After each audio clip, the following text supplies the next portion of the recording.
a estudiar el entorno histórico, geográfico del Nuevo Testamento, donde no solamente estuvo Jesús entre nosotros, sino donde surgió esa primitiva comunidad de la que nosotros somos herederos.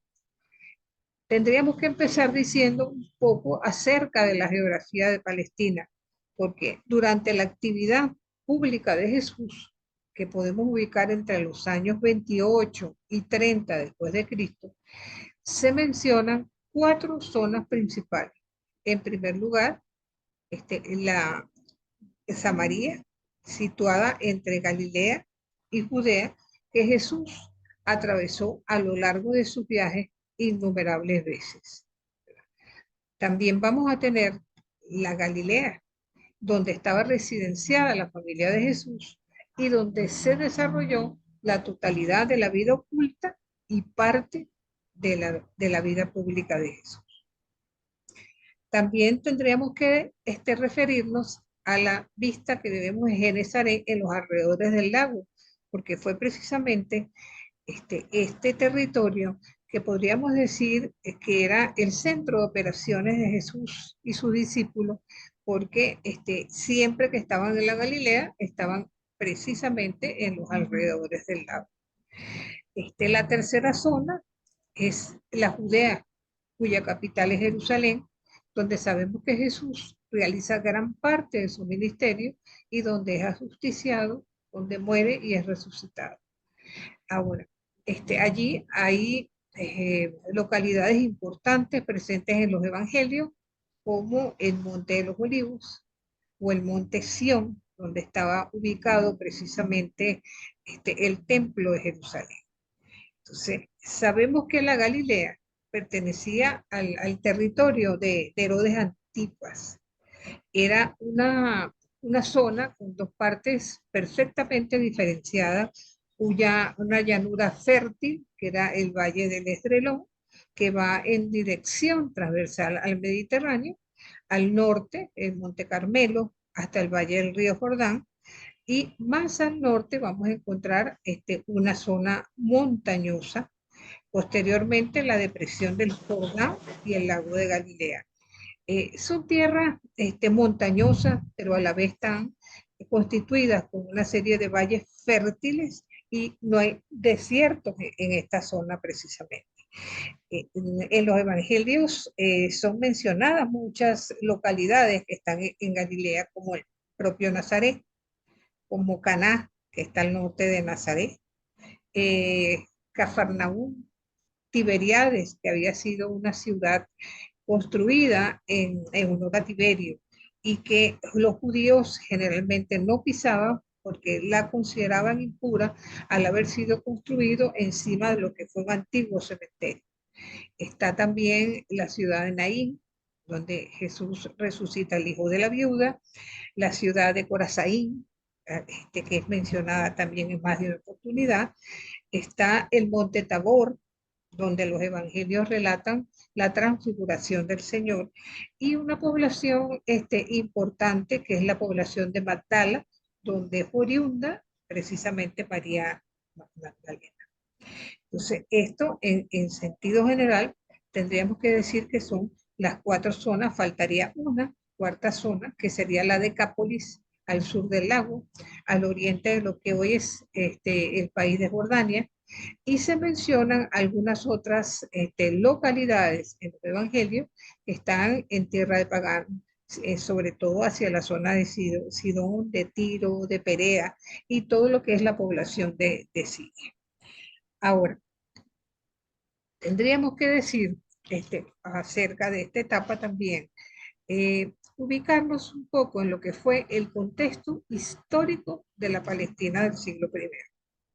Tendríamos que decir que al momento en que Jesús nace, el emperador es Augusto, al momento en que Jesús muere, el emperador es Tiberio, eh, se, hacia el año 167 aproximadamente, los romanos derrotan a los griegos y se hacen con el dominio de la región.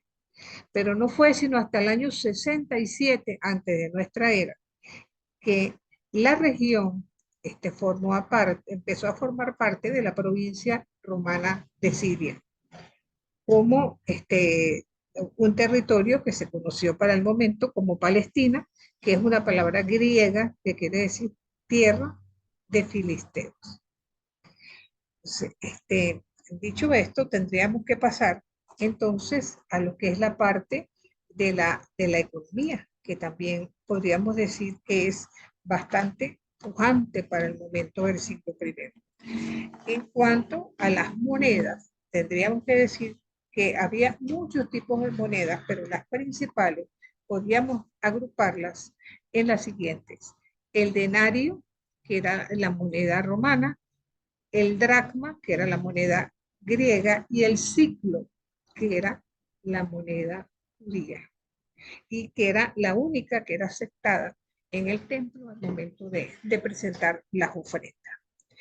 En cuanto a la construcción, era un trabajo bastante, vamos a decir, de mucho provecho para personas en la época, porque Herodes se dedicó a embellecer la ciudad.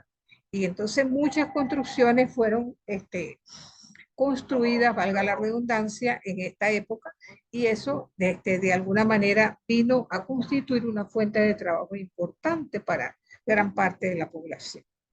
Pero en los alrededores del lago, básicamente la economía estaba constituida en base a la pesca. Y aquí hay algo bastante simpático, porque en el Antiguo Testamento nosotros no vamos a observar que la pesca sea como una fuente económica de recursos. Es a partir del Nuevo Testamento que observamos esta variante, y es porque la situación económica para el siglo primero era bastante difícil para la mayoría de los pobladores. Entonces, la agricultura, por supuesto, hacia el norte, hacia la región de Galilea, con gran cantidad de producción de todo tipo de productos vegetales. Podríamos destacar lo que es el olivo, el trigo, el vino. De alguna manera eran fuentes principales de recursos para este momento. También la industria del cuero era también, jugaba un papel importante, puesto que dado que había sacrificios en el templo, tanto en la mañana como en la tarde, podríamos entonces suponer que todos los desechos de los animales, sobre todo lo referente a las pezuñas, a todo lo que tenía que ver con el cuero, era utilizado en una industria que era bastante, pero bastante pujante. Las mujeres básicamente se preocupaban o se ocupaban, por decirlo así, de todo lo que tenía que ver con telares y todo lo que era la producción de telas. Entonces, por eso, básicamente tendríamos que ubicarnos eh, en esta situación desde el punto de vista económico. Podemos agregar además, desde el punto de vista religioso, que aquí era prácticamente en la época de Jesús, y eso desde el exilio de Babilonia en adelante y en forma progresiva, al no tener ellos un rey, la máxima autoridad en el país vino a estar constituida por el sumo sacerdote, quien fungía en nombre de Dios precisamente en lugar del rey. Y se llegó a convertir en una verdadera teocracia, porque lo religioso, de alguna manera, era lo que cubría el resto de las actividades económicas, sociales, culturales que tenían que ver con el pueblo. Conjuntamente con el templo de Jerusalén, de gran importancia para el pueblo, tendríamos que decir que había 24 clases sacerdotales.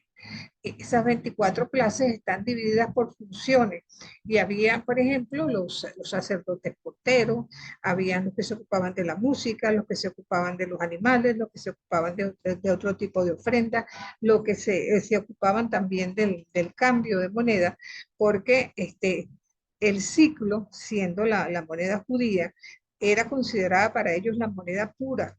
Entonces, si una persona quería pagar algún sacrificio, bien sea con la moneda griega, el dracma o el denario, esa era una moneda considerada impura y por ende tenía que ser cambiada tipo Banco Central. Incluso el ciclo se consideraba con un mayor valor monetario. Ahí estaríamos nosotros con el dólar oficial y el paralelo, ¿no? Algo así parecido pasaba en este momento también. Y la mayor parte de esta, vamos a decir, de este conglomerado religioso que se situaba en los alrededores del templo, también podemos agregar una institución constituida por 70 miembros y presidida por el sumo sacerdote que era el Sanedrín. En las pequeñas ciudades, al no tener la disponibilidad de ir al templo con cierta frecuencia más que para la fiesta, también se crearon sinagogas para que los judíos pudieran, de alguna manera, ¿verdad? Poder ofrecer sus oraciones y leer la Torá, leer a los profetas y compartir, sobre todo los días sábados, los hombres. Porque hay una cosa bien interesante con respecto al templo. El templo que hizo Salomón y que fue destruido por los babilónicos, era un templo que no tenía ningún tipo de separación entre hombres y mujeres. Pero el templo de Zorobabel, que se construye a la vuelta del exilio, tenía un patio para las mujeres, porque se empezó a considerar que las mujeres eran causa de impureza por motivo de la menstruación. Entonces, debían estar separadas de los hombres. Entonces, esa separación, como les digo, antes no era una realidad, por decirlo así.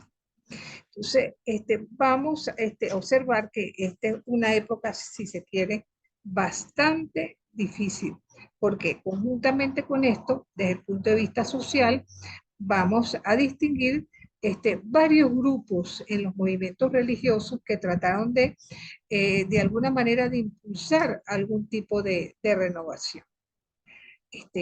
Algunos llegaron a convertirse en revuelta social, otros en movimientos carismáticos que vivían de las limosnas. Y más que todo, también fue una época muy difícil porque hubo catástrofes naturales, superpoblación, concentración de las propiedades en manos de unos pocos, la pobreza era muy grande, y sistemas competitivos de impuestos. Todo esto está asestado y atestiguado por un escritor judío llamado Flavio Josefo. Entonces, situaciones que él plantea en sus escritos y que también están presentes, por ejemplo, en los evangelios, que trajeron graves consecuencias porque hizo que aumentara el bandilaje y las resistencias en los años siguientes. Eh, la presión económica, digamos, y el reparto de bienes era una verdadera lucha entre las élites explotadoras del sistema romano y de los aborígenes en participación. Y dentro del mundo judío hubo grupos religiosos como el de los saduceos que vamos a decir que simpatizaban con el poder romano y que de alguna manera eh, no eran bien vistos por la mayor parte del pueblo. Vamos a tener también, desde el punto de vista social, como en toda sociedad, la existencia de ricos, clase media y pobre. Dentro de estos tendríamos que mencionar a una serie de personajes como los ancianos. Los ancianos eran muy respetados en el mundo judío. Eso es una premisa que viene del Antiguo Testamento, donde se consideraba que aquellos que habían vivido más, que eran los patriarcas de la familia, eran los encargados de poner orden, sobre todo en situaciones de tipo social y de justicia. Generalmente a las puertas de las ciudades se hacían una especie de consejos donde los ancianos eran quienes tenían la última palabra. Para el tiempo de Jesús, estos ancianos formaban parte del Sanedrín, muchos de ellos. También vamos a tener dentro del grupo sacerdotal el de los levitas. Los levitas podían ser considerados como dentro de la población como entre los pobres también, porque ellos recordemos que fueron los únicos, la única tribu que no recibió tierra propia. Entonces, ellos debían ser mantenidos por los demás, las demás tribus. Sabemos perfectamente que a lo largo de la historia eso no se cumplía. Y los levitas, que se supone que había unos 7.000 en el siglo primero, en la época de Jesús, tenían la oportunidad de hacer un servicio en el templo durante una semana, pero imagínense, 54 semanas al año había levitas que morían sin haber podido tener esa oportunidad. Entonces muchos de ellos tenían que trabajar para vivir. También tenemos los escribas. Los escribas fueron una serie de personajes que surgieron después del exilio de Babilonia porque el pueblo dejó de hablar hebreo para empezar a hablar arameo, que era la lengua que hablaba nuestro Señor. Entonces, con la finalidad de que no se perdiera el hebreo, entonces estos personajes trataban de conservar, sobre todo para la parte ritual, para los actos eclesiales, de alguna manera, que el pueblo siguiera con el hebreo, sobre todo cuando hablamos de motivaciones de tipo religioso. También vamos a tener los publicanos. Los publicanos eran una serie de personajes que cobraban los impuestos para los romanos. Muchos de ellos eran incluso judíos y eran vistos con mucho desprecio por parte de la gente, porque claro, no solamente cobraban el impuesto previsto, sino que también eh, cobraban una parte para ellos. Entonces, claro, eran considerados incluso como ladrones. E incluso había como una escuela de publicanos de las cuales algunos eran jefes de publicanos que tenían a su cargo publicanitos, por decirlo así, que cobraban para el imperio y cada uno de ellos tomaba su tajada, ¿no? Un poco el cuanto hay para eso, ¿no? Por eso eran gente muy despreciada y causó mucho escándalo que Jesús se reuniera con ese tipo de gente porque veían que siendo Jesús un hombre con cierta ética, con una moral intachable, se viniera a juntar con una serie de elementos que eran completamente despreciados por. Ahora, en cuanto a los grupos políticos religiosos, ¿verdad? Antes habíamos dicho que la forma judía de gobierno era una teocracia, ¿no? Se gobernaba, si se quiere, en nombre de Dios. Y eso, por ende, vamos a tener una serie de grupos que van a tener cada uno de ellos sus expectativas mesiánicas muy particulares, enfocadas desde distintos puntos de vista. El primer grupo de estos van a ser el de los saduceos. Los saduceos eran la aristocracia.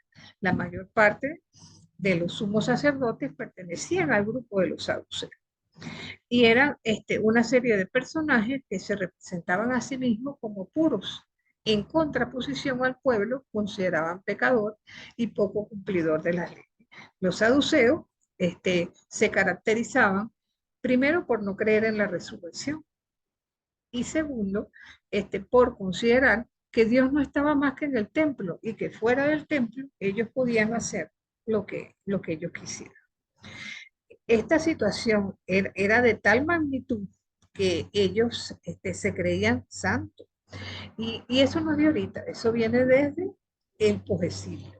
Si alguno de ustedes quisiera leer el texto de Ezequiel 44:19, podemos colegir un poco cómo era el sentir de estos personajes.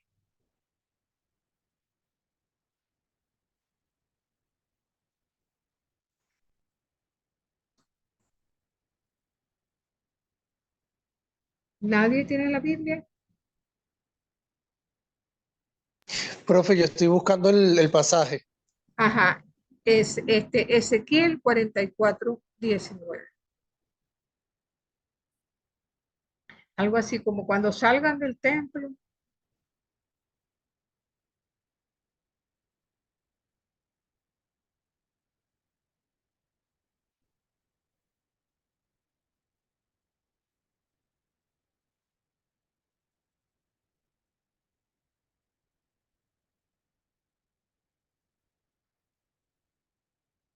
Cuando salgan al atrio exterior donde el pueblo se Ajá, quitará las vestiduras con que haya oficiado las dejará en las salas del santo y se pondrán otras ropas con el fin de no santificar al pueblo con sus vestiduras. Ajá, No, imagínense que ellos se consideraban a sí mismos tan santos que incluso su ropa, si alguien tocaba su ropa, entonces se iba a santificar solamente por ello. Por ellos trataban de que esa santidad quedara solamente para ellos y en el templo. Por eso podemos imaginar a un saduceo viendo a aquella mujer que tocó el manto de Jesús. Podemos imaginarnos el horror que podría haber sentido ante esa situación, consciente de que el manto era como el parte, eh, vamos a decir, de alguna manera marcaba la masculinidad, y que una mujer se atreviera sin saber si tenía menstruación o algo por el estilo, se podrán imaginar el escándalo que podía haber causado cuando la vieron. Y sin embargo, Jesús, que le dice a esta mujer, mujer, qué grande es tu fe. Porque Jesús veía las cosas eh, con unos ojos diferentes a como veía la mayor parte de la gente. bueno, Ahora, profesor, hoy en día los rabinos son intocables, por mujeres que tengan la menstruación, incluso con las esposas. ¿Sí? sí, el problema es que como no le van a preguntar si tienen la menstruación o no, Claro. optan por poner distancia, ¿no? Afortunadamente no son todos, sino aquellos rabinos más ortodoxos, ¿no? Ujú, Este, así es. yo tengo un amigo rabino con el que yo lo abrazo y lo beso y él encantado, pero no todos son así. Adelante, Jesús. Y no, profe, y también que en la época la mujer es prácticamente visto como un ser inexistente. Entonces, el varón no pregunta si tiene o no la menstruación, pero de una suma que por ser mujer está impura. Y fíjense que creo que Jesús pregunta, ¿quién me ha tocado? O sea, como que ya va, sentí que algo salió de mí, ¿quién me ha tocado? O sea, como que Jesús está en alerta y pregunta, ¿quién me ha tocado? Porque algo pasó, alguien me tocó.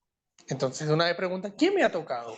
Porque Claro, sabe que en el contexto en el que vive puede ser juzgado si alguien que está impuro lo ha tocado. Entonces Jesús sabe dónde está, se conoce su contexto cultural, social y religioso y obviamente no juzga, pero pregunta, ¿quién me ha tocado? claro. Porque Y sabe que sabe que lo puede ser tocaron visto. diferente. Exacto. Sí, tal cual. Entonces, los saduceos, ¿verdad? Ellos querían aplicar la ley, ¿verdad?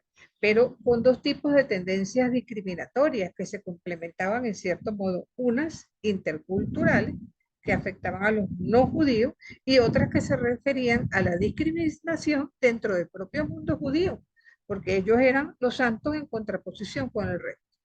Entonces, el segundo grupo político-religioso, bueno, habría que decir además de los saduceos, que ellos no tenían ninguna, al no creer en la resurrección, ellos no tenían ninguna expectativa sobre una vida más allá de esta. Por lo tanto, era disfrutar en esta al máximo, tratar de cumplir con todas sus apetencias, por decirlo así, porque ellos no tenían expectativas.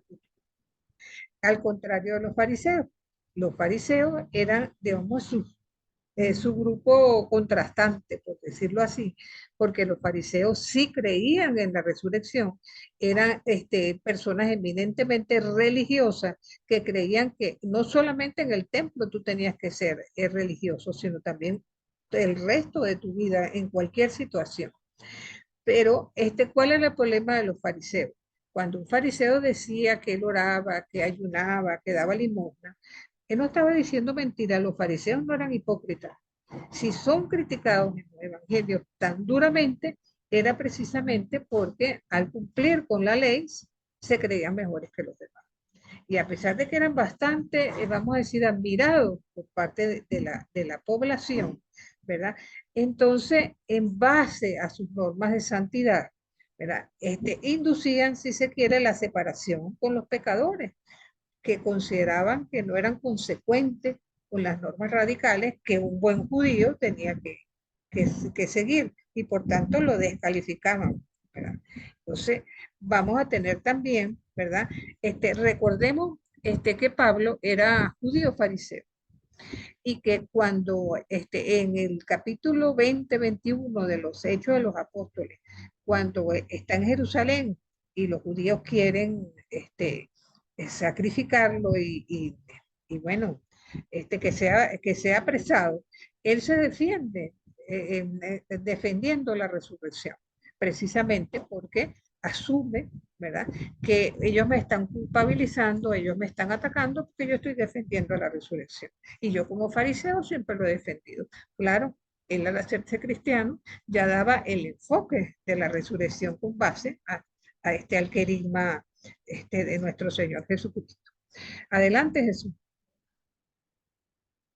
No, profe, y agregar que otro motivo por el cual los evangelios atacan tanto a los fariseos es porque cuando el evangelio se escribe, los únicos que quedan son los fariseos, porque Eso es correcto.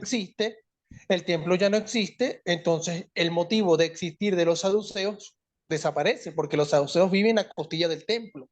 Cuando se les Exactamente. acaba el ganso de los huevos de oro, ellos dicen, bueno, nos vamos. Entonces Eso es solamente correcto. quedaban los fariseos y los esenios, su rastro se había perdido ya hacía mucho tiempo. Entonces solamente quedan los fariseos y los cristianos o los primeros seguidores del camino con quienes se tienen que encontrar en la sinagoga van a ser con los fariseos, porque esos son los que quedan dirigiendo la sinagoga y son el grupo que va a empezar a tomar decisiones en pro de los judíos en vista de que ya no existe nada, ya no hay culto hierático porque el templo se desapareció. Entonces ahora necesitamos restablecer, reestructurarnos y con quienes van a empezar a pelear es con los fariseos. Claro. Entonces el evangelio empieza a atacar con lo que conoce, porque cuando el evangelio se escribe ya los apóstoles incluso habían todos fallecido, incluido Pablo. Eso es correcto. Y entonces vamos a ver, ¿no?, que eso va a ser una constante en cierto modo, porque no solamente habían desaparecido ya los fariseos, sino que muchos fariseos se hicieron cristianos. Entonces iban a las comunidades cristianas con la mentalidad farisea. Y entonces eso también creaba roces, tanto externos con los judíos de siempre, por decirlo así, y los que habían ingresado al mundo cristiano desde el judaísmo. También un tercer grupo, también es de los esenios. Ellos son gente que asumía que todo lo que era el mundo y la ciudad era fuente de pecado y que la única manera de acelerar la venida del Mesías era dedicándose en contemplación, apartándose, digamos, del mundanal ruido, para entonces precisamente a punta de oración del espíritu de la luz que va hasta hallarse dentro de la comunidad, en contraposición al espíritu de las tinieblas, que era lo que imperaba en el mundo. Y de esa manera ellos podían lograr que el Mesías viniera más pronto. Sabemos que es a partir del grupo de los esenios que muchos documentos descubiertos en Qumran se han conservado. También vamos a tener el grupo de los celotes. Los celotes surgen desde el año 6 aproximadamente como un movimiento de resistencia hacia los humanos. Pero estos consideraban que para acelerar la venida del Mesías había que tener una actitud activa y activa desde el punto de vista que podía llegar incluso a matar a todo romano que se atravesase para entonces de alguna manera acercar ese momento mesiánico. Las expectativas eran diversas para todos estos grupos, a los que tenemos que sumar los movimientos bautistas, tipo como el de Juan Bautista. Sin embargo, no son movimientos que nacen en el Nuevo Testamento. Ya había ciertos movimientos bautistas, por decirlo así, previos al nacimiento de Jesús, pero evidentemente el de Juan Bautista destaca por encima de todo y que de alguna manera se enfoca hacia lo que es la importancia de la conversión, de un cambio de rumbo. En cierto modo era el mismo mensaje de los profetas que orientaban al pueblo a ser fieles a la alianza y a no desviarse del camino pautado por la ley. También tenemos a los herodianos, que podríamos nosotros decir aquí en criollo que eran los chupamedias de Herodes, todos aquellos personajes que trataban de congraciarse pues con Herodes, y le reían sus gracias aun cuando se tratara de cosas bastante injustas. No por ello entonces Jesús en más de una oportunidad los llama víboras.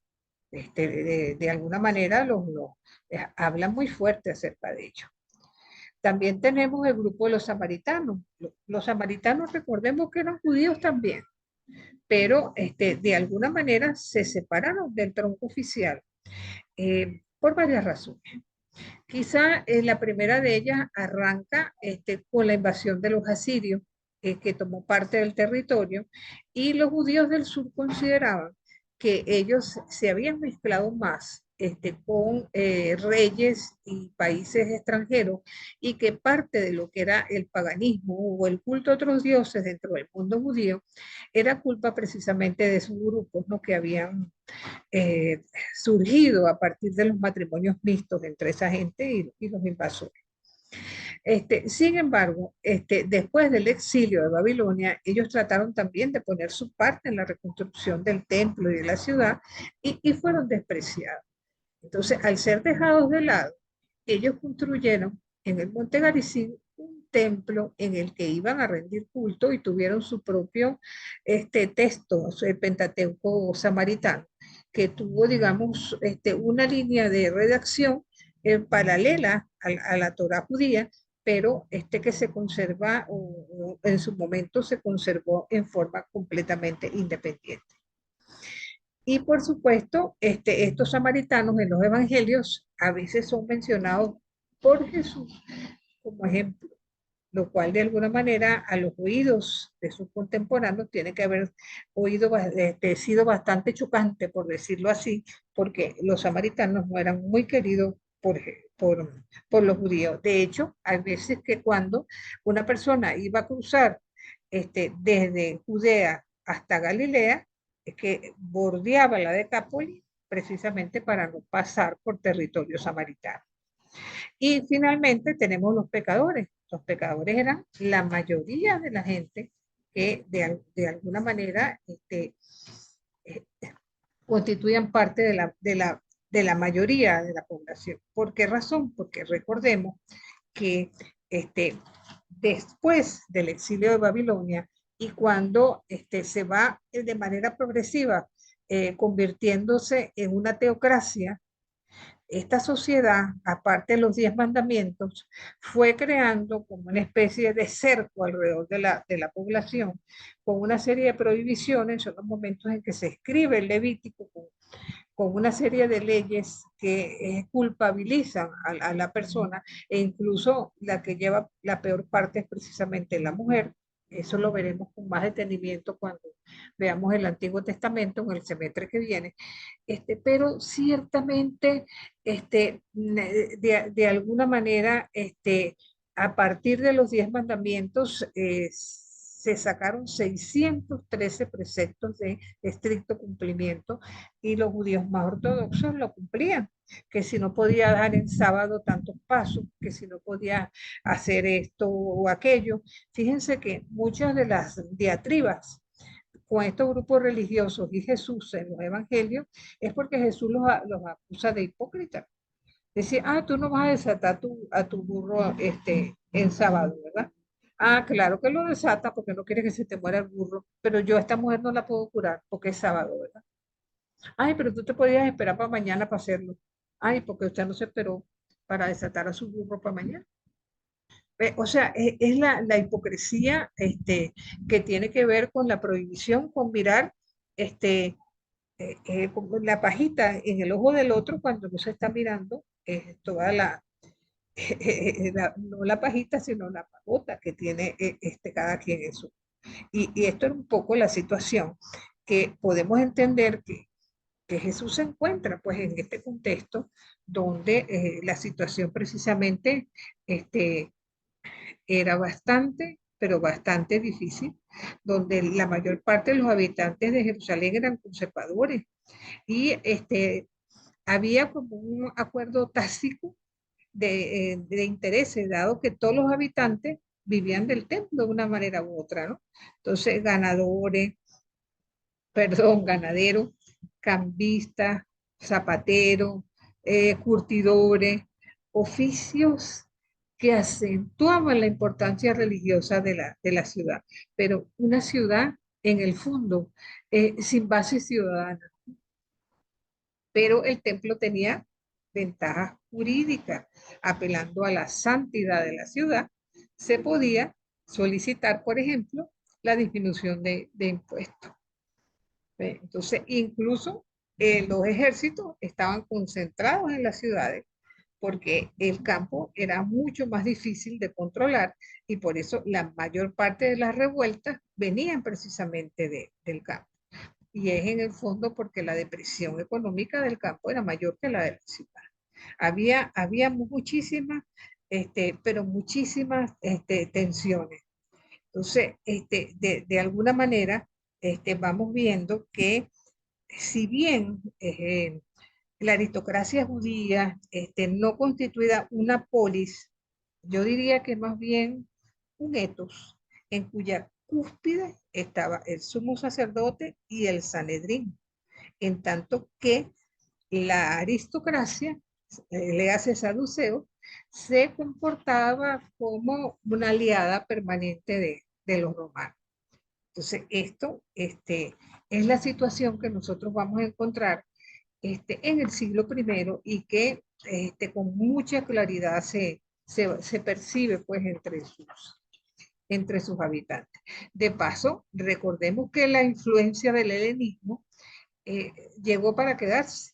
Ya, podríamos entonces hablar de un contexto helénico romano para este momento, donde se percibía un antisemitismo, este, con una actitud ambivalente frente al judaísmo. O sea, de reconocimiento, pero a la vez rechazo, porque los despreciaban. Pero por parte del judaísmo, a su vez, se dieron episodios de xenofobia, porque la identidad judía se apoyaba en la ley y cuanto más se tomaba en cuenta, más era el miedo al fracaso y a la pérdida de identidad. De allí que ese miedo se proyectaba a personas, a objetos en forma de impureza, como por ejemplo el tabú a los alimentos o el evangelio que percibimos, que leímos ayer, como un sacerdote no toca al herido, ni lo hace el levita, sencillamente porque considera que tocar a un muerto o tocar a un herido es causa de impureza.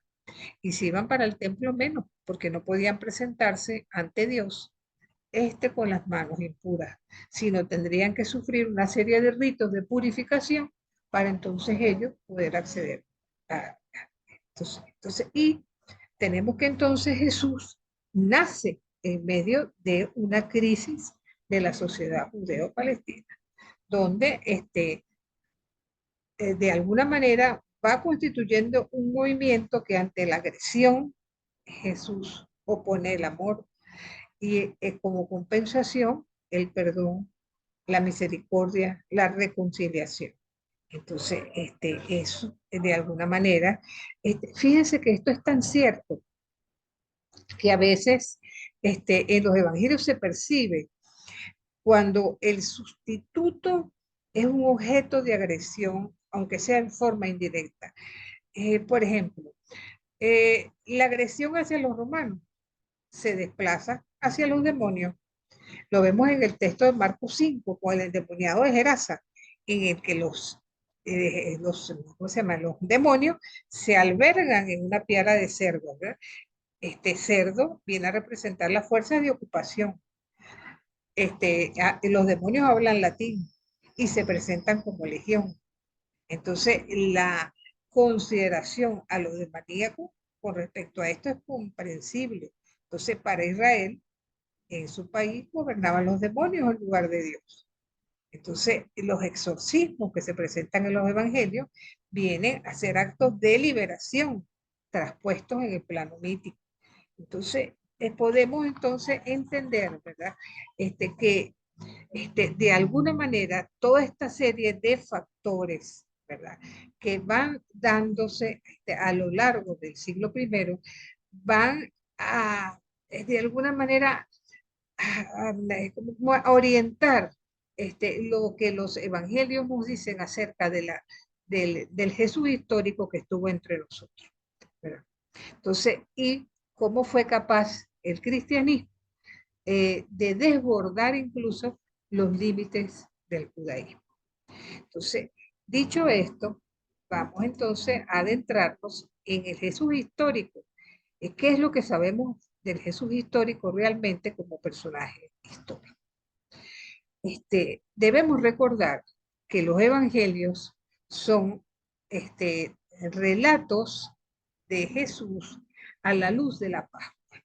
Una vez que estos personajes que acompañaron a Jesús tienen la convicción de que Jesús resucitó, de que Jesús es el Cristo, se empieza a mirar hacia atrás y a tratar primero como tradición oral, posteriormente por escrita, a reconstruir quién fue ese Jesús. Pero no es una vida acerca de Jesús, ni es tampoco una historiografía, porque vamos a encontrar una serie de elementos que tienen más un valor simbólico que histórico. Y en eso debemos nosotros estar claros. ¿Qué es lo que nos dicen los evangelios? Primero, que Jesús nació en Belén, en tiempos del rey Herodes, llamado el Grande, que vivió en Nazaret hasta sus 30 años. ¿Por qué decimos hacia sus 30 años? Porque esa era la edad de decir como la mayoría de edad, en que una persona a partir de allí se daba pues al trabajo, se daba a todas las actividades que tenía que hacer. Anuncia el reino de Dios y convoca a un grupo de seguidores. Su ministerio, su práctica y su mensaje entran en conflicto con las autoridades de la época en forma progresiva y mantiene controversias fuertes con algunos de estos grupos. En torno al año 30 es juzgado por blasfemo y subversivo. Es condenado a muerte como un delincuente en los tiempos de Anás y Caifás. Luego de su muerte, sus seguidores empiezan a proclamarlo como resucitado. Sabemos que Jesús no dejó nada escrito y Él es el Evangelio viviente. Sin embargo, entonces vamos a tratar de ver un poco algo en relación a estos hechos que nos dice el Evangelio y tratar de averiguar qué elementos históricos podemos nosotros asumir acerca del Jesús que en el siglo I estuvo entre nosotros. Esto es importante recordarlo porque hablábamos, si no me equivoco, la semana pasada, que hubo un personaje llamado Samuel Rey Marus que afirmó que el Jesús histórico no había existido y que había sido invención de sus seguidores. De allí entonces la necesidad de tratar de llegar a responder precisamente que Jesús sí había existido, que fue un personaje histórico, que quizás no llenó las expectativas mesiánicas de la mayor parte de los grupos judíos, pero fue capaz, es su mensaje, de gestar un movimiento de tal magnitud que después de 21 siglos todavía se conserva. Pero vamos a ver, en Lucas 2:1-2 se nos dice que Jesús nace bajo el edicto de César Augusto cuando Cirino era gobernador de Siria y hace un censo. Ahora, este es un dato que encaja bien en los evangelios, ¿verdad? Porque César Augusto gobernó entre el año 30 antes de Cristo y el 14 después de Cristo. La dificultad está en saber es que históricamente no se sabe que Cirino fuera gobernador de Siria en tiempos de Herodes I, como parece definirlo Lucas.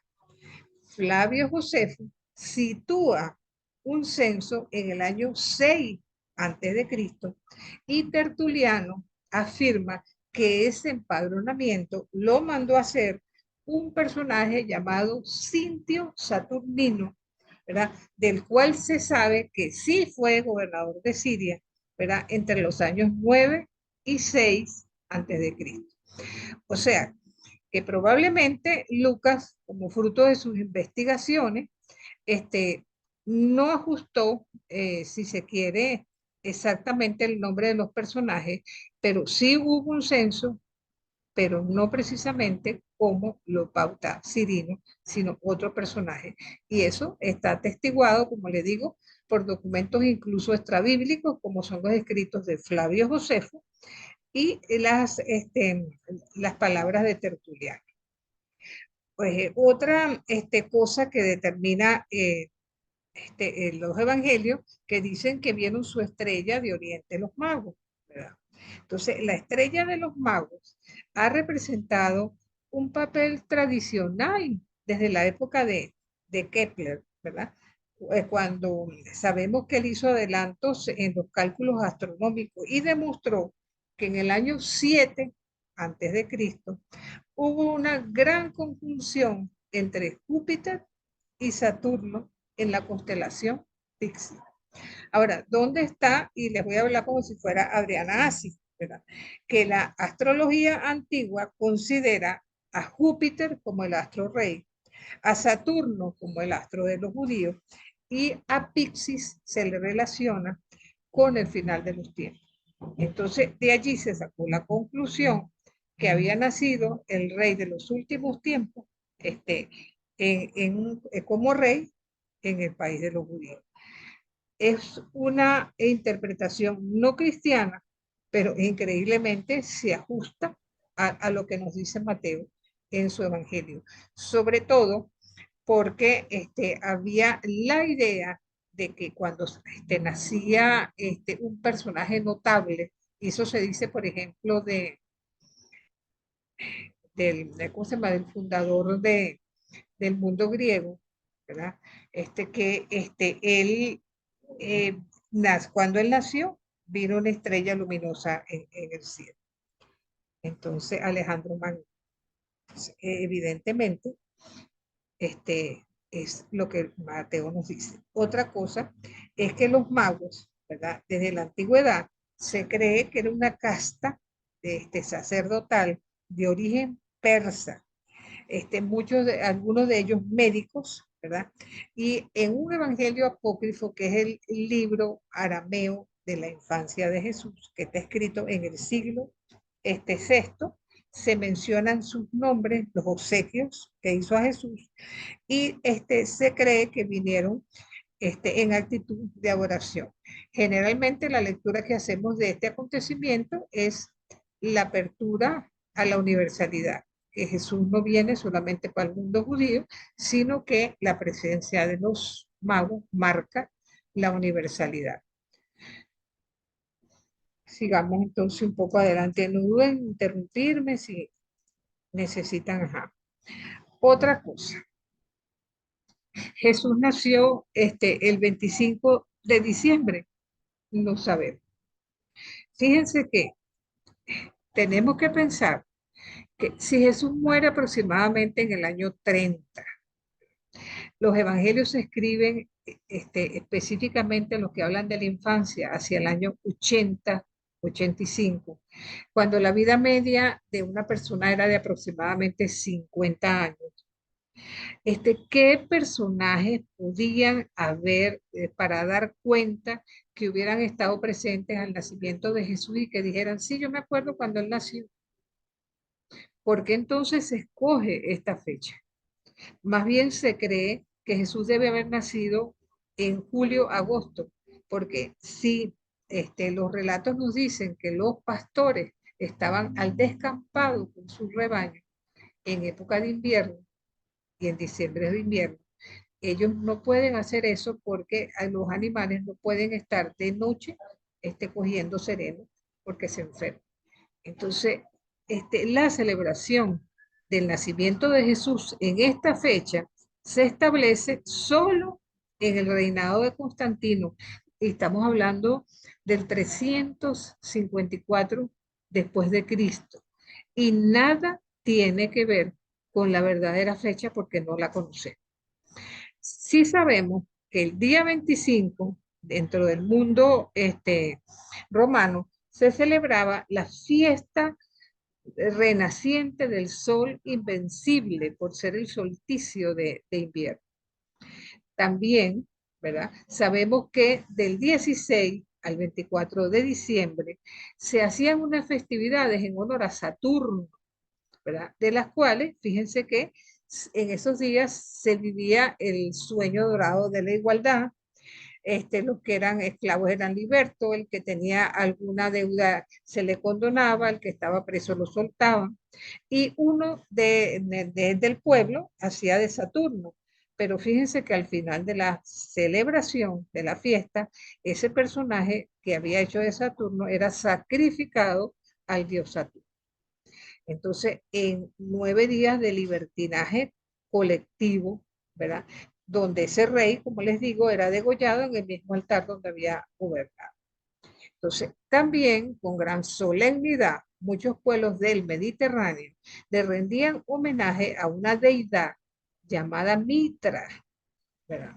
Entonces, esa costumbre se extendió tanto dentro del mundo cristiano que las cabezas rectoras de la iglesia estaban preocupadas viendo que no podían extirpar esas celebraciones paganas de los cristianos, ¿verdad? Entonces, ¿qué hacer?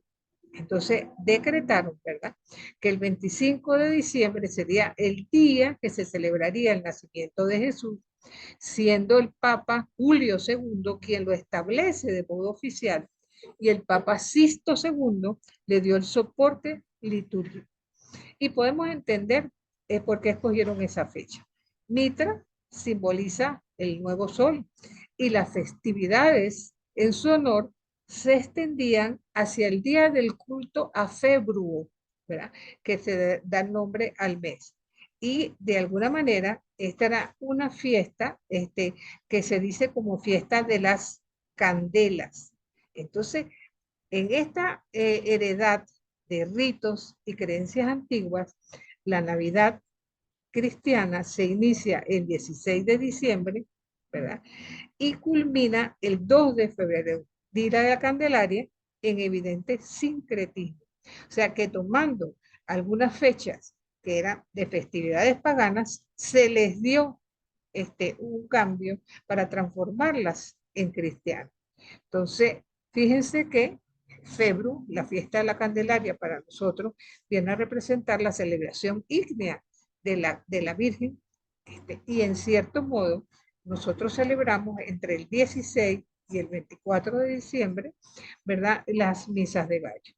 O sea que si nos ponemos a ver, es la fiesta más hermosa del sentimiento humano, que toma a un niño como símbolo del renacer anual, el que se evoca en las postrimerías de un año que se despide del sol.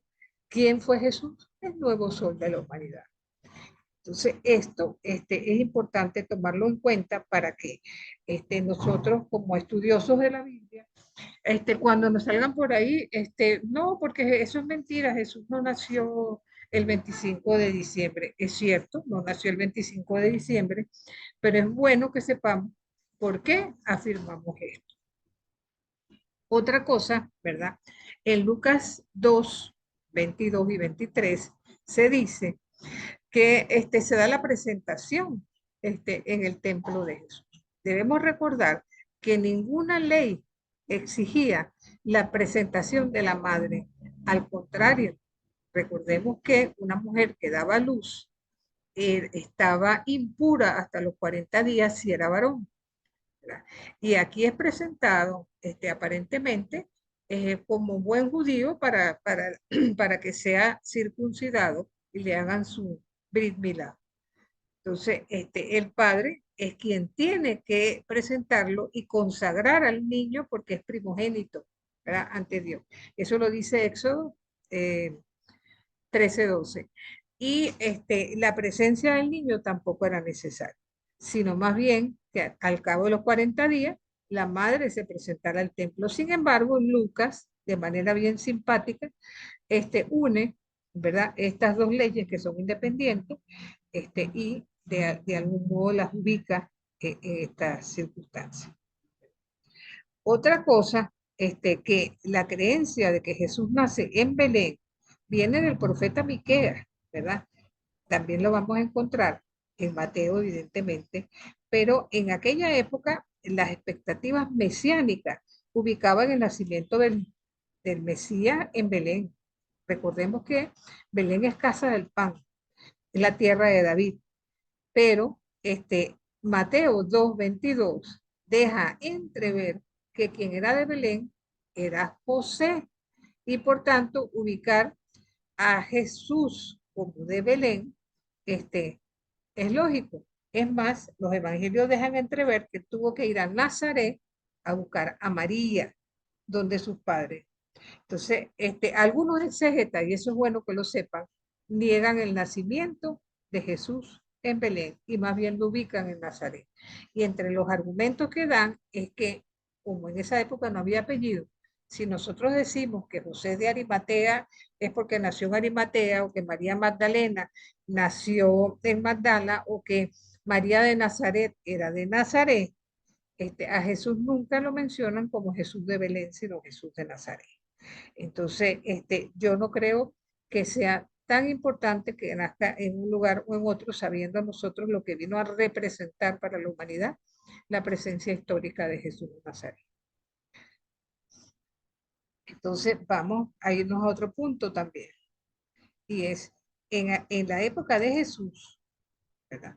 Generalmente, no había habitaciones como nosotros las tenemos acostumbradas a asumirlas, sino que generalmente las casas eran como una especie de estancia donde era cocina, era habitación e incluso era refugio para los animales que pertenecían a la familia. Y podemos imaginar en ese cuadro que ustedes tienen en la pantalla, que algo así debe haber sido el establo donde nace Jesús, un lugar donde hay toda clase de animales, donde hay toda clase de suciedad, por decirlo así, porque tampoco recordemos que no todas las casas tenían puertas, solamente las casas de la gente importante tenían puertas.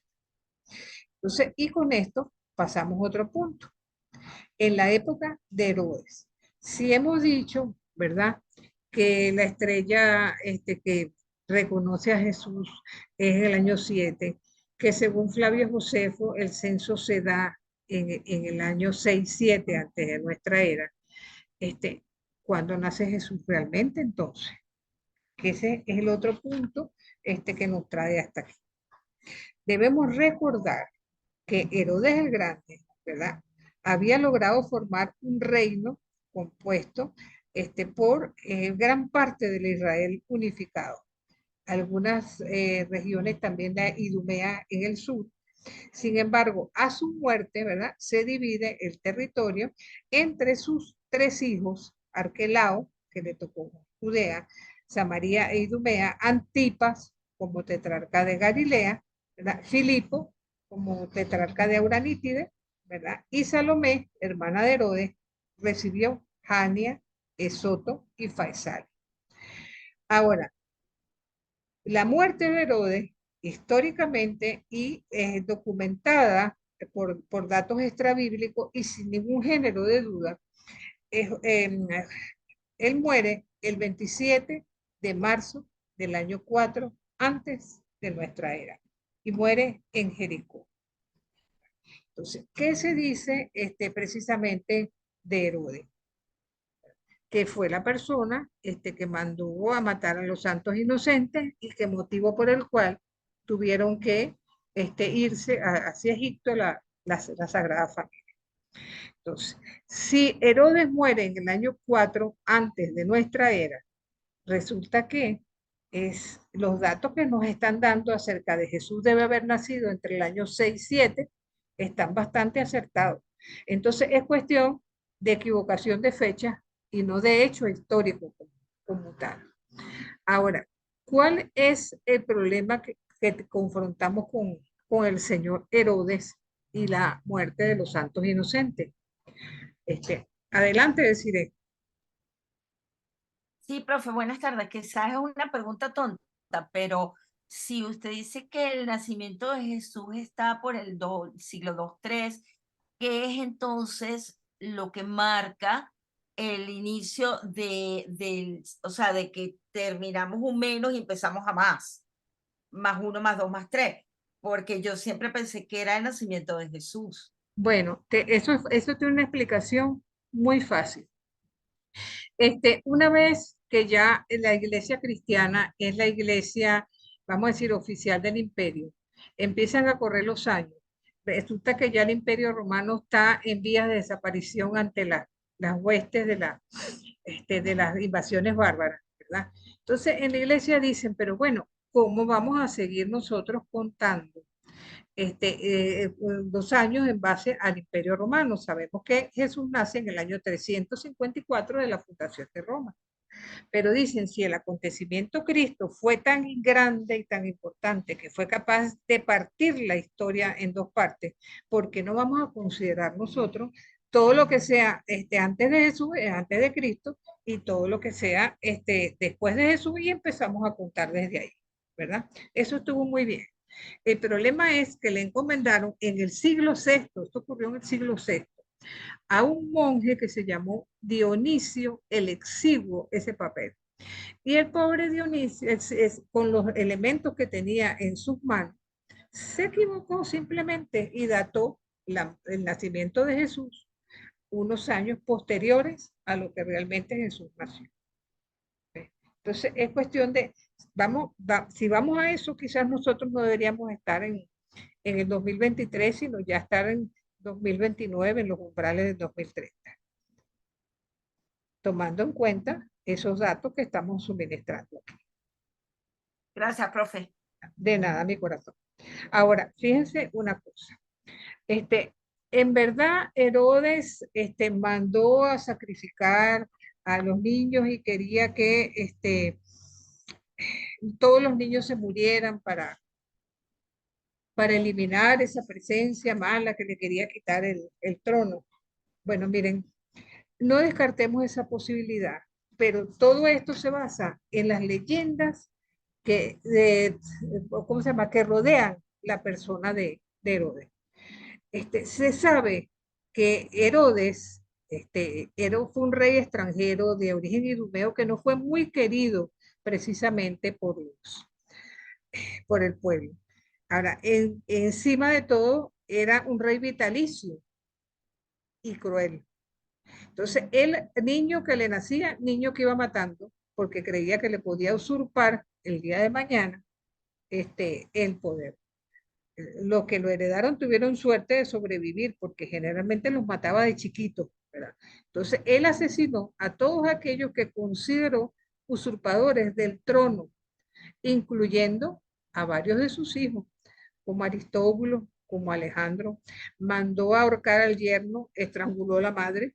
5 días antes de morir mandó a matar a sus hijos Antípater y ordenó que a su muerte se asesinara en Jericó a todos los judíos importantes para que en su entierro la gente llorara bastante. Entonces es fácil entender que alrededor de este personaje se teja una leyenda de matanza infantil a su alrededor. Fíjense que hay un escritor del siglo V llamado Macrobio que cita unas palabras de Augusto que decía que más vale ser un cerdo de Herodes que su hijo, porque los cerdos tenían más chance de sobrevivir, dado que los judíos no comían cerdo, ¿verdad?, que un hijo. Entonces, eso evidentemente los evangelios ubican, ¿verdad? Por ende, la ida de la Sagrada Familia a Egipto. Pero hay que entender también que para Mateo, que escribe para una comunidad de judíos convertidos al cristianismo, es importante para este escritor resaltar que Jesús es el nuevo Moisés. Y Moisés fue el personaje que vino desde Egipto hacia la tierra prometida. Es el mismo camino que hace Jesús cuando tiene que emigrar a Egipto. Entonces, miren, realmente es impresionante cómo evidentemente estamos hablando de elementos históricos que de que ocurrió así ocurrió, ¿verdad? Pero hay cosas que se enredan con la leyenda, la historia se enreda con la leyenda y no podemos asegurar 100%, porque en el fondo, ¿qué es lo que a nosotros nos interesa saber? Que Jesús fue el nuevo sol de la humanidad, que nació humildemente, porque ¿cuáles eran las expectativas mesiánicas del momento? que el Mesías tenía que nacer en el templo de Jerusalén, rodeado de todos esos sacerdotes, probablemente, o saduceos de origen. Esas eran las expectativas que había para este pueblo. Y Jesús escoge el camino de los pequeños, ser adorado por unos pastores sencillos, venir unos magos de lejos que fueron acogidos por María en su casa. O sea, todo lo que Jesús más tarde en su vida pública nos muestra con sus palabras es lo mismo que este mensaje que a través de los evangelios de la infancia nos van mostrando. De todas maneras, nosotros vamos a dedicar una clase a los evangelios de la infancia y contrastar lo que dice Mateo en relación a lo que dice Lucas. Creo que como que estaba levantando la mano Jesús por allí. No, profe, todo lo que yo iba a decir, ya usted lo dijo. No Ah, tengo bueno. nada que decir. Ah, bueno, te me adelanté entonces. Bueno, mi niño, Sí. entonces realmente van las cosas por allí. Ahora tenemos entonces todavía algunas cosas más que aclarar. Vivió en Jerusalén hasta alrededor de sus 30 años. En los evangelios no nos dice cuándo empezó Jesús su vida pública. Sí lo dicen de Juan el Bautista. ¿Alguien de ustedes tiene Lucas 3:23 allí?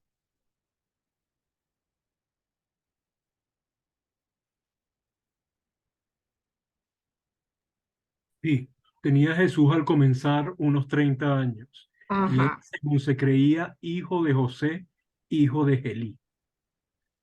correcto, porque esa es la edad, la mayoría de edad. Y se dice que en el año 15, ¿verdad? De Tiberio, empezó la predicación de Juan Bautista. Eso lo dice Lucas en el capítulo 2, si no me equivoco. Entonces, estamos hablando de personajes que son contemporáneos y debemos suponer que más o menos en la misma época, hacia el año 28, empezó Juan Bautista, Jesús también es por ahí, ¿verdad? Entonces, y viene la disyuntiva. Sabemos que nosotros siempre decimos 33 años la edad de Cristo, 33 años la edad de Cristo. Pues déjenme decirle que esa acotación se saca del Evangelio de Juan. ¿Por qué? Porque Jesús durante 3 Pascuas sube a Jerusalén y 3 Pascuas representa 3 años. Pero si ustedes leen los sinópticos con atención, estamos hablando de Marcos, de Mateo y de Lucas, ellos asumen que probablemente en la vida pública de Jesús no llegaría a un año y que eso es precisamente porque los continuos enfrentamientos con las autoridades religiosas hicieron que sencillamente quisieran desaparecer a Jesús lo más pronto posible. Entonces, eso es una realidad que nosotros vemos en los evangelios. Entonces, eso entra en conflicto porque evidentemente, cómo se dio, cómo fue, no lo sabemos. Lo que sí sabemos es que en torno al año 30 es juzgado por blasfemo y por subversivo y condenado a muerte como un delincuente. Sabemos extrabíblicamente que estos personajes, Tiberio, Poncio Pilato, Anás y Caifás, fueron personajes contemporáneos del siglo I y que evidentemente Poncio Pilato fue gobernador entre el 26 y el 37. Herodes Antipas desde el 4 antes de Cristo hasta el 39 después de Cristo. Anás fue sumo sacerdote del 6 al 15 y Caifás del 18 al 37. O sea que estamos hablando de una serie de personajes que evidentemente al momento de la muerte de Jesús estaban allí presentes. Entonces, ahora viene entonces la otra pregunta. Entonces, ¿cuándo muere Jesús? ¿Verdad? Todos los evangelios coinciden en afirmar que era viernes, que era día de preparación, víspera del sábado, y sabemos que los judíos cuentan el día a partir de las 6 de la tarde. Por eso debemos recordar que cuando los amigos de Jesús le piden su cuerpo a Pilato, es porque saben que si dan las 6 de la tarde, no pueden tocar a Jesús de la cruz y tienen que esperar a las 6 de la tarde del día siguiente para poderlo quitar de allí. Y por eso era urgente conseguir ese permiso. Entonces tenemos claro que se desarrollan los acontecimientos, ya te doy la palabra Jesús, cena, juicio, crucifixión y entierro. Pero, ¿qué dicen los sinópticos? Los sinópticos dicen que eso pasó el día 15 de Nisan y Juan que fue el día 14. Entonces, se constata que en el calendario, el 7 de abril del año 30 y el 3 de abril del año 33 fueron viernes y 14 de Nisan, lo que daría la razón a Juan, pero no excluye las posibilidades del viernes 27 de abril del año 31 que fuera 15 de Nisan. Entonces, hoy en día la mayor parte de los exégetas dan como fecha más acertada el 7 de abril del año 30, sin decidir si era 14 o 15. Recordemos que para Juan la cena tenía que darse el día antes porque él tenía que coincidir la Pascua con la muerte de Jesús, el verdadero Cordero. Entonces, eso es lo que sabemos. Y entonces esto nos da a entender que quizás Jesús murió no a los 36 años, sino probablemente hacia los 36, 37 años. Adelante, Jesús.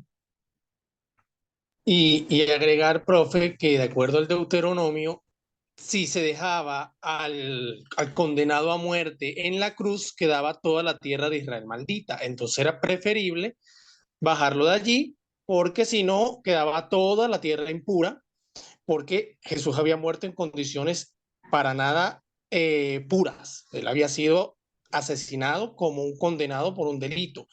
Y eso dentro de la lógica del Deuteronomio, eso creaba una impureza una impureza estructural. Entonces era preferible bajarlo de allí. Lo otro, bueno, que los exegetas con el tema de la fecha de la crucifixión, si fue 14 o 15, algunos se llegaron a pelear tanto que hasta se enemistaron.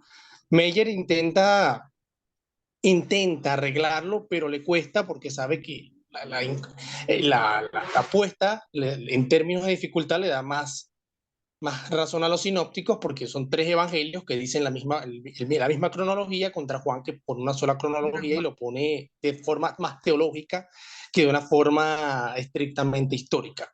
Entonces, y que escribe 3 años, y que escribe muchos años después de paso. sí, y que es una cronología un poquito más estilizada, que pareciera ser más coherente en términos teológicos, porque cuando la lees en los sinópticos, tú te preguntas, bueno, pero ¿qué pasó aquí? Así es, hijito. Pero bueno, en fin y al cabo, este es un poco lo que sabemos acerca del Jesús histórico. Y recuerda que lo que tú dices en el Deuteronomio es cierto, pero ¿por qué precisamente escogieron la crucifixión los romanos como castigo a los judíos? Por el profundo desprecio que le tenían al pueblo judío en el fondo.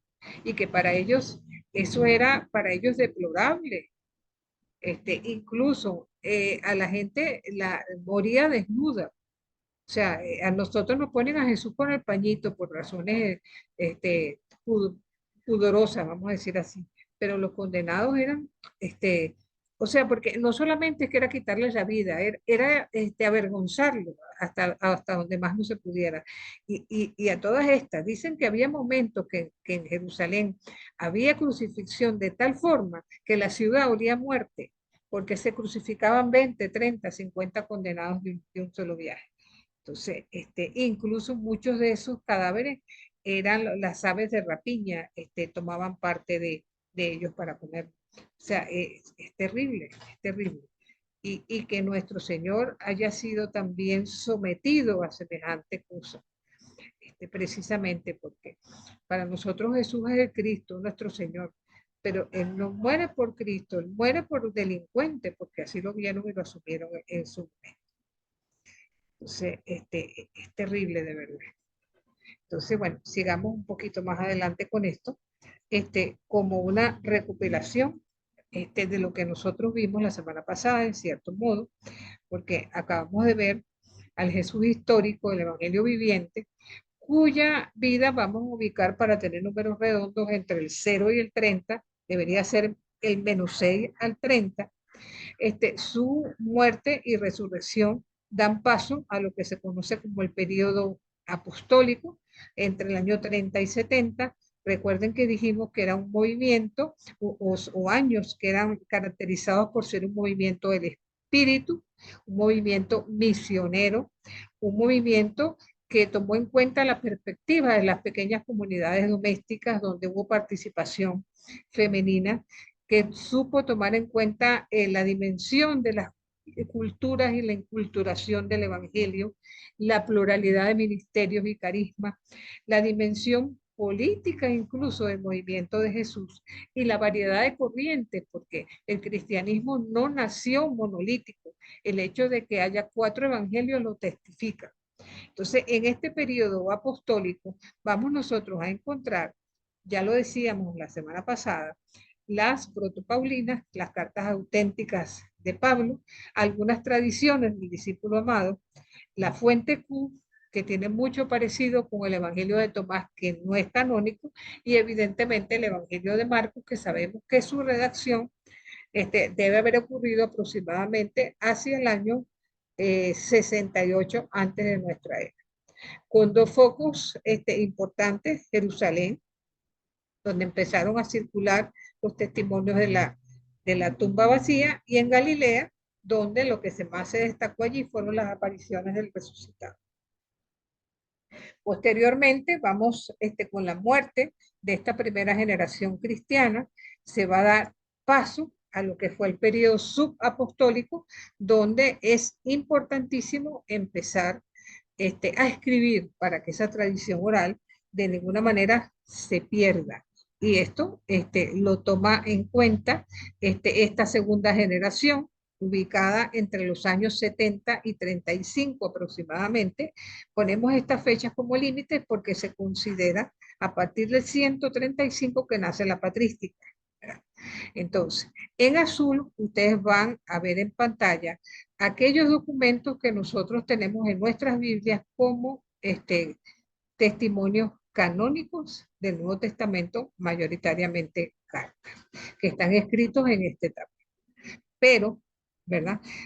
Podrán observar que en gris hay una serie de, de textos que también son de esta época, y yo se los coloco aquí, porque para este momento no estamos al tanto de saber cuál es el canon, y estos documentos circulaban, vamos a decir así, entre las comunidades cristianas sin ningún tipo de conflicto. Entre esas, y me voy a dirigir, tenemos la primera carta de Clemente a los Corintios. Se cree que esta sea aproximadamente contemporánea al Apocalipsis de Juan y el Evangelio de Juan, 96-97. Sabemos que la Iglesia Católica considera a Clemente como el tercer papa al frente de la sede de Roma.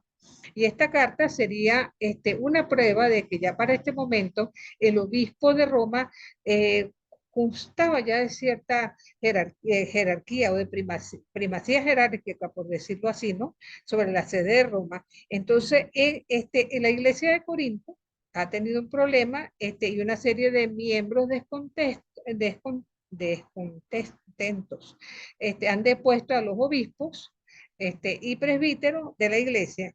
Entonces, el Clemente les escribe una carta diciéndoles, primero regañándolos y tratando también de que tienen que valorar el estado jerárquico de la iglesia y que bueno, que traten de llevarse bien, en cierto modo.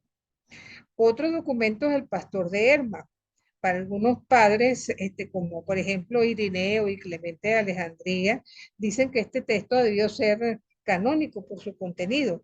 Hermas es un esclavo liberto, ¿no? Que nació hacia el año 70, y de alguna manera muestra que en su texto que no ignora la tradición oral de las comunidades y se encuentra en forma embrionaria, si se quiere, lo que más tarde será codificado en el Nuevo Testamento. Es una alegoría que expresa la esperanza apocalíptica, ¿no? Viva en la comunidad de los pobres de Roma. Tenemos también la Didaje se decía en la primera comunidad cristiana que una vez que la gente aceptaba a Cristo y se bautizaba, iba como para la escuelita, ¿no? Podríamos decir que la vida es el primer catecismo de nuestra iglesia. Entonces, es como un manual de la comunidad que daba puntos interesantes sobre las prácticas de la iglesia en sus orígenes. Tiene catequesis, proverbios, oraciones, normas de vida, ¿no? Entonces, en este texto es interesante resaltar que no se menciona a los presbíteros. Y los obispos vienen a ser como una especie de supervisores, porque no existe todavía para este momento un ministerio monárquico, obispo, presbíteros y diáconos. Entonces, esto estamos hablando de estos años finales del siglo I. También tenemos la carta Bernabé, probablemente escrita en Siria hacia los años 120. Emerge en un mundo marginal y es independiente de los evangelios y ahí lo que se ve el espíritu de fraternidad, de lucha, de solidaridad, de mucha esperanza. Eso se observa a lo largo del. Tenemos también la carta de Papías, ¿verdad? Obispo conoció a Juan, Papías, y sus escritos tienen la enseñanza oral de los discípulos de los apóstoles. Entonces, es un personaje que une el periodo apostólico, ¿verdad? Y esto es importantísimo con el subapostólico. Y este es el papel de Papías aquí. Entonces, vemos también que Ignacio de Antioquía, fíjense, fue la primera persona que nos llamó católicos para hablar de lo que es la Iglesia Universal. Y estamos hablando ya a finales del siglo primero, comienzos del segundo, ¿no? Entonces, fue condenado a muerte y tenía que dirigirse a Roma precisamente para morir, ¿no? Entonces, Ignacio de Antioquía, fue también tercer obispo de Antioquía y él de alguna manera es el único lazo o el principal lazo que une históricamente a la época apostólica. Entonces, él comienza diciendo que Jesús vivió en su carne, que resucitó en su carne, que comió y bebió. Y es el primero que habla de una jerarquía de obispos y de diáconos, ¿verdad? Pero la iglesia de Ignacio es de mártires y profetas. O sea, no podemos hablar de que, digamos, este esquema tridimensional provenga directamente de él, sino que ya se empezaba como a gestar en esta época. Entonces, miren, dicho esto, ¿verdad? Yo creo que con esto hemos tratado de manera muy sucinta de abarcar todo lo que tiene que ver con el Jesús histórico y de alguna manera cómo quedó insertado en esas comunidades que lo vieron morir, que lo vieron resucitar y a partir precisamente de esa resurrección empieza esta aventura de la que nosotros también somos partícipes como cristianos del siglo XXI. Entonces, nos quedan pocos minutos. Si quieren ustedes dar alguna opinión, tienen alguna pregunta, quieren compartir, está completamente el micrófono a sus órdenes.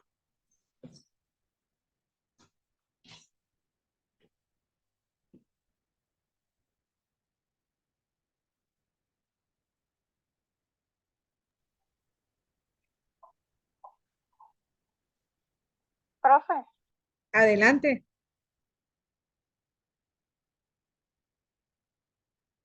adelante, mi niña.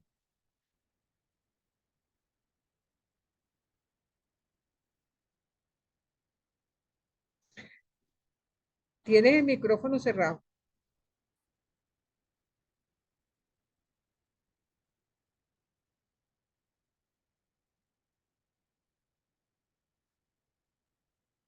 Ajá, ahora sí. disculpe, profe, que se me presentó algo acá. Adelante. Profe, ¿me podía clarificar un poco en cuanto a los tres días que hablan de que transcurrieron para la resurrección de Jesús? se habla de que él muere el viernes y resucita el domingo. Entonces, esos 3 días son contables desde el mismo día viernes, sí, Claro, sabiendo que el día inicia. claro, porque recuerda que los judíos consideraban los días a partir de las 6 de la tarde. Si él muere el viernes, ya es el primer día. A las 6 de la tarde ya es el segundo día hasta las 6 de la tarde del día siguiente, ¿verdad? Y si resucita en la madrugada del domingo, ya es el tercer día, a partir de las 6 de la tarde del sábado hasta las 6 de la tarde del domingo es el tercer día. Eso contado así, pero también hay diferencias entre los evangelistas. Para Juan, el momento de la muerte de Jesús es el momento de su exaltación a la gloria. Y cuando leemos con atención el Evangelio de Lucas, no pareciera tampoco que han pasado 3 días. Recordemos que Lucas nos regala el episodio de los discípulos de Maús y diera a entender en su relato que no hubo necesidad de esperar 3 días. Eso está más claro, es en Marcos y Mateo. Por eso, recuerden que cada uno de estos personajes escriben para comunidades diferentes. Y si bien en el fondo lo que dicen es cierto, que Jesús resucita, ¿ve? Entonces la manera como lo asumen no necesariamente es, vamos a decir, uniforme para cada uno de ellos, sino que cada quien lo asume de acuerdo como lo vivió, de acuerdo como lo percibió, de acuerdo a las investigaciones que hizo. Entonces, no sé, creo que eso contesta a tu pregunta, ¿verdad?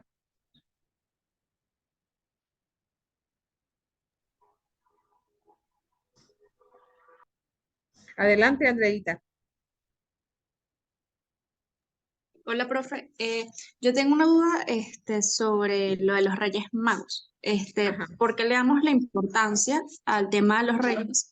Si usted también comentó que eso no era como cristiano, esa parte como astrológica. Y me llama la atención también, no sabía lo de por qué se le había asignado, sabía que no era en diciembre que habían nacido Jesús, pero me parece curioso también que se tome como una fecha astrológica eso de que era la fecha renaciente del sol invencible. ¿Por qué nosotros entonces también lo celebramos dentro de la misma iglesia católica? Me llama la atención ese tema. Bueno, mi corazón, una cosa que es bien curiosa y podríamos hacer un paralelismo entre el siglo primero y nuestra época, es que se ve que en la medida que el cristianismo se fue abriendo paso, si se quiere, en un medio bastante hostil, el paganismo romano, los cultos mistéricos, las corrientes griegas, todo lo que, ¿cómo se llama? Las enemistades con el mundo judío. Entonces, llega un momento, ¿entiende? Que se vieron en la obligación de cristianizar lo pagano. Y hoy en día estamos viviendo el proceso contrario. Ahora estamos paganizando lo cristiano. Ahora la gente celebra Halloween, el espíritu de la Navidad. La gente está celebrando una serie de cosas y está dejando de lado lo que para nosotros es esencial dentro del cristianismo.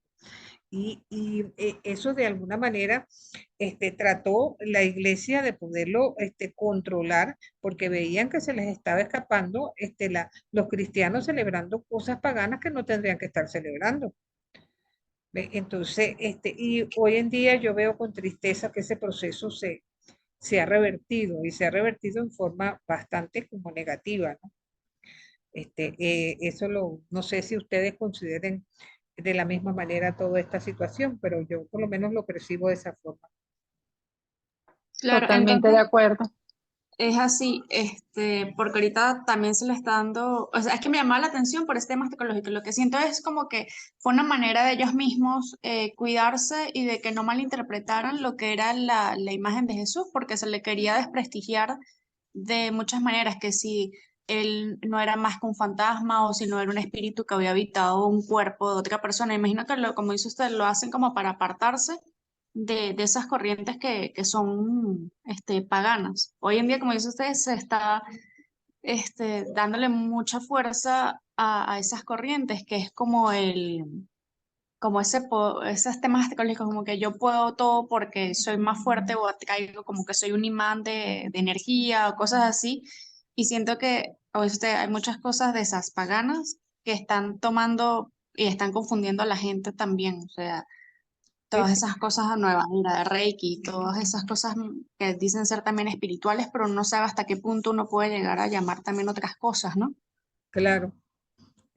Tal cual, eso que tú afirmas es una realidad. Y en este momento ciertamente estamos viviendo, fíjense que ahorita estamos hablando de los niños este, que posiblemente puede haber matado Herodes empezando por sus hijos. Hace rato leí una noticia de esto que encontraron que los terroristas estos de Hamas asesinaron a bastantes muchachitos cortándoles el cuello de meses algunos y hasta 3 años y que los encontraron a todos en un cuarto. Entonces, yo creo que los Herodes siguen pululando en nuestro mundo, siguen viviendo.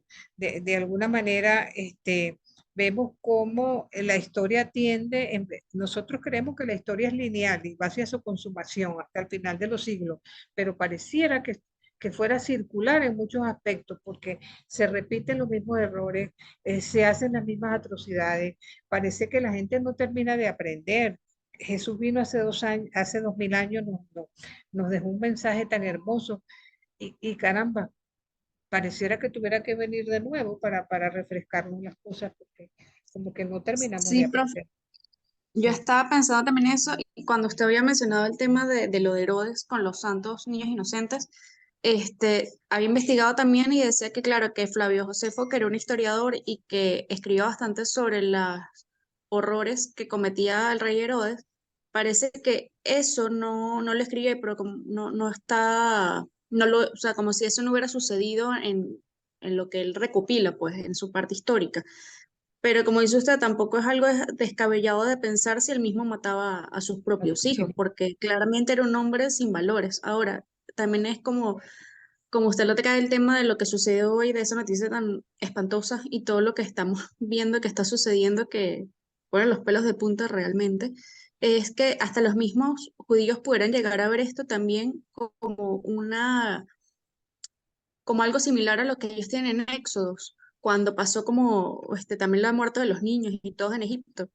sí, es cierto, porque la historia a veces pareciera que es cíclica, ¿no? Y tienden a repetirse las mismas cosas, pero es difícil. Y en cuanto a lo que tú te referías de los magos, recuerden que básicamente la presencia de los pastores y los magos en el nacimiento de Jesús vienen en el fondo a representar lo mismo. Por una parte, ¿cómo se llama? La humildad de Jesús y son precisamente los más humildes quienes le rinden pleitesía, por decirlo así, adoración cuando nacen. Y son también los que vienen de lejos, los extranjeros, los que no son judíos, los que también tienen cabida. Entonces, los magos siempre van a representar eso, la universalidad. Y de hecho, recordemos que es a partir de la literatura apócrifa que tenemos los datos acerca de estos magos. Básicamente, en los evangelios son mencionados de pasada.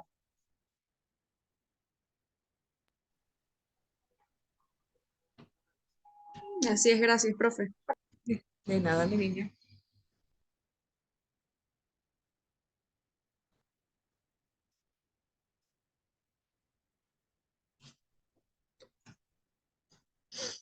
Bueno, mi gente, la semana entrante, por favor, no se vengan a la clase sin su Biblia, porque vamos a comenzar con el Evangelio de Marcos. Vamos a hacer una lectura horizontal del Evangelio en el que vamos a tratar de estudiarlo en profundidad. 3 semanas vamos a dedicar a este tema y bueno, pretendemos con ello llegar muy, pero muy cerca al Jesús histórico, porque dado que Marco fue el primero que escribió, casualmente vamos a encontrar allí una serie de elementos que nos hablan de ese Jesús que se cansa, que sonríe, que regaña, o sea, un Jesús tan cercano a nosotros que a veces nos sorprende. Entonces, les invito para la semana próxima. Por favor, recuerden ubicarse en los foros. Recuerden que los foros son para que precisamente ustedes dialoguen entre ustedes. Hay unos cuantos que no han hecho el foro de esta semana.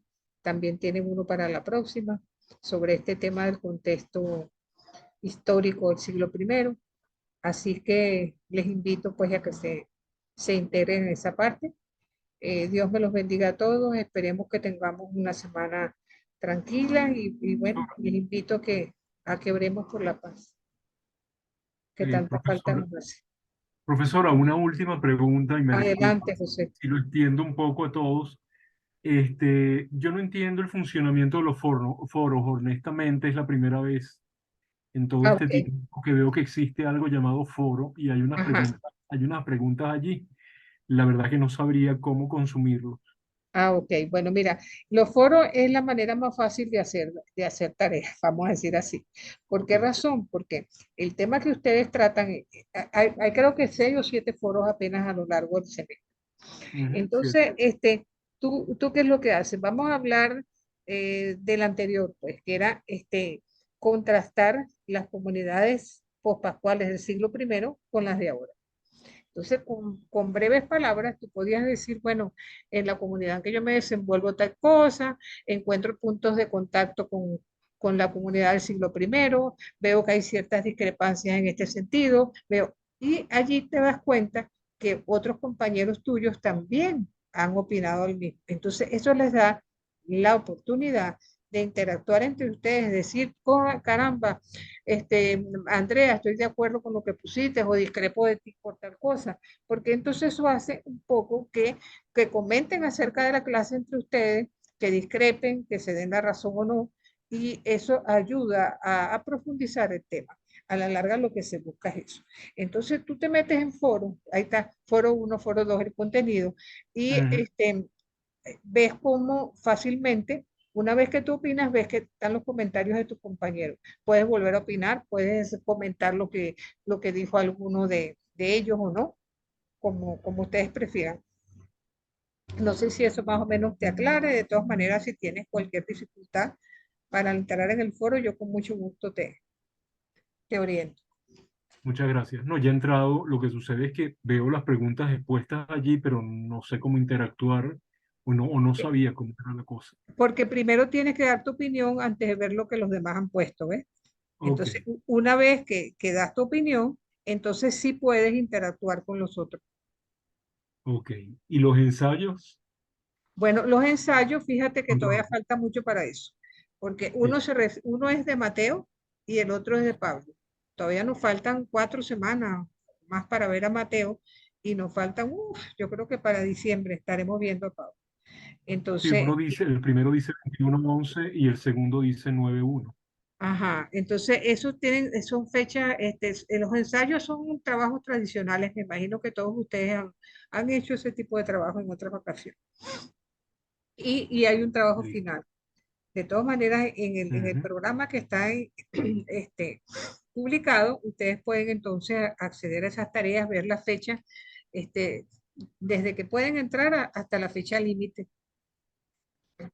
Y el que tenga cualquier dificultad, bueno, con mucho gusto, me lo comunica y resolvemos la situación. Listo, muchas gracias. A la orden, pues. Como les digo, Dios me los bendiga. Espero que estén bien. Gracias. Hasta la semana entrante nos estamos viendo con Marquito y espero Dios mediante que tengamos Hola, profe, una semana de buenas paz. tardes. No te Disculpe que me preocupes. conecte tarde, estoy llegando del aeropuerto. Sí, me dijiste, no te preocupes, Alexis, no hay problema. Yo sé que no es fácil, que no es fácil trabajar, cumplir con esto, con aquello, así que es así. No, pero ya llegué a Venezuela, ya a partir de ahorita me pongo al día con las cosas. Perfecto, perfecto. Yo apenas tenga la clase, se la subo a YouTube. ¿Ok? Gracias, profe. Disculpe.